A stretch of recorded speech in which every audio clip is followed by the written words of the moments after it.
Epigallocatechin is the phenolic compound derivative that is found on the different types of tea.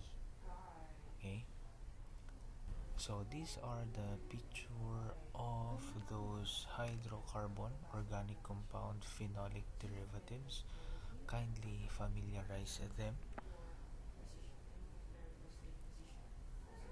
So we encountered them, we eat them every day our lives. Depende kung mahilig po kayo sa herbal or organic, talagang may mga phenolic compound din po dyan. Next, we have the gallate. Gallate are common in the tea fruits such as grapes, wine, berries, and nuts.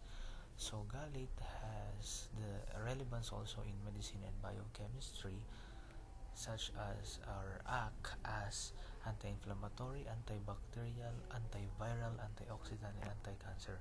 So all the herbal plants and herbal medicines containing organic compound, that's why they are considered healthy, and they are also considered as essential, recommended by the physicians, because some of them are used in the Eastern medicine or traditional medicine practices.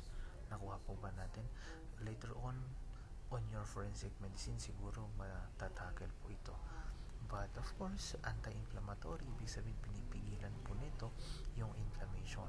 And antibacterial, ibig sabihin it suppresses the pathogenic bacteria as well as viruses, and yun nga, antioxidant pa rin siya. And it has anti-cancer effects. Okay. So we find gallate on the plants.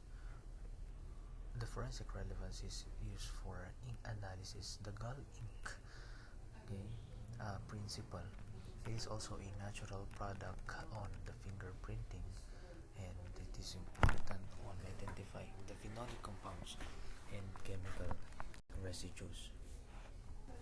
So ito po yung itsura ng gallate. Tandaan ninyo, pag kayo ay gutom, you become hungry, so you need gallate para hindi ka magalit.